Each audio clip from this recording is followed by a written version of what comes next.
Hi guys, I am here with daily use English speaking practice sentences like for the time being, what right do you have, what right does he have, don't come as of now, at the behest of, partially because of it, they left just a minute ago, it's not my type, don't step on it, he is charging too much.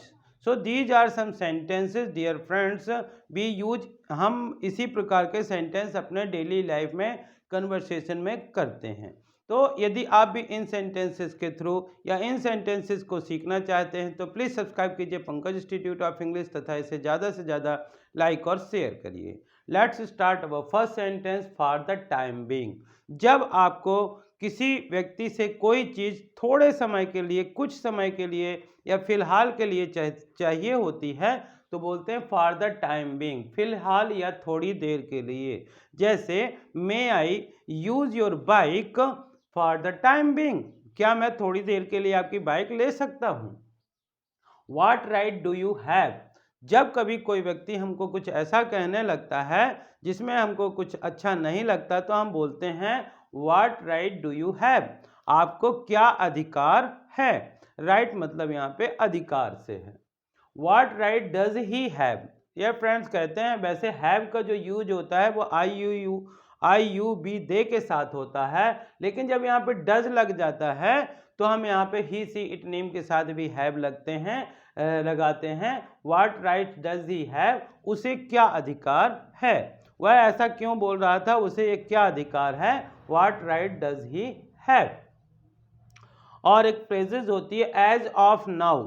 As of now बोलता है अब से तो अब से या आइंदा से। मान लीजिए हम ये कहना चाहते हैं कि अभी तक तुम आते थे तो ठीक है, आइंदा से या अब से मत आना, तो इसको बोलेंगे don't come as of now. Don't come as of now, आइंदा से मत आना या अब से मत आना। At the behest of, this is the very important phrases. इसको कहते हैं जब किसी के कहने पर हम कोई काम करते हैं तो हम यहाँ पे बिहेस्ट का यूज करते हैं। जैसे एट द बिहेस्ट ऑफ, के कहने पर, एट द बिहेस्ट ऑफ के कहने पर। और किसी ना किसी काम का कोई ना कोई कारण होता है, और यदि किसी चीज़ में थोड़ा बहुत वो कारण भी शामिल है तो हम बोलते हैं partially because of it. Partially because of it यानी कुछ तो इसकी वजह से, कुछ तो इसकी वजह से। जब कोई व्यक्ति आपके यहाँ बैठा होता है और कोई दूसरा व्यक्ति फ़ोन करता है कि वो आपके यहाँ बैठे हैं, थोड़ा मेरी बात करवाइए, और आप कहते हैं कि वो तो जस्ट 1 मिनट पहले निकले हैं, तो they left just a minute ago. They left just a minute ago, वे अभी 1 मिनट पहले निकले हैं, निकल गए या निकले हैं, नहीं निकले। तो इस प्रकार से।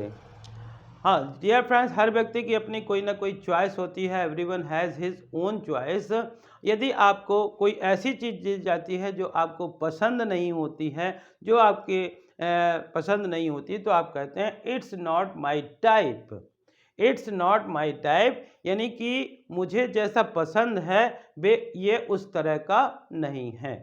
ठीक है, जैसे मान लीजिए if you are eating food, someone has given you food to eat, और आपको वो पसंद नहीं आया तो आप यही कहते हैं इट्स नॉट माई टाइप, यानी मुझे जैसा पसंद है ये वैसा नहीं है।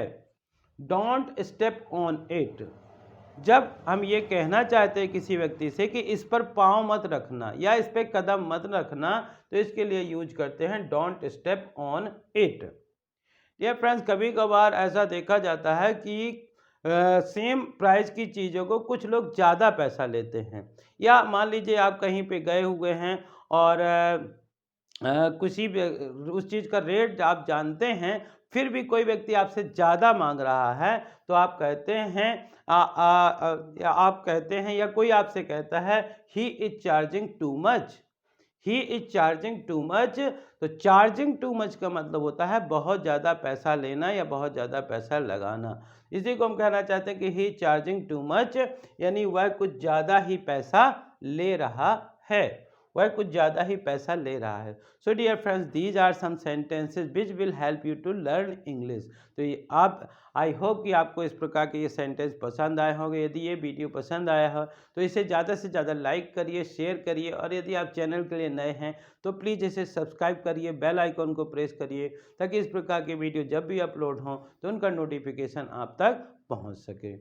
और आप भी इन सेंटेंसेस को बार बार पढ़कर, सुनकर या लिख कर के प्रैक्टिस करिए और अपने लाइफ में, अपने डेली कन्वर्सेशन में इनको यूज करिए।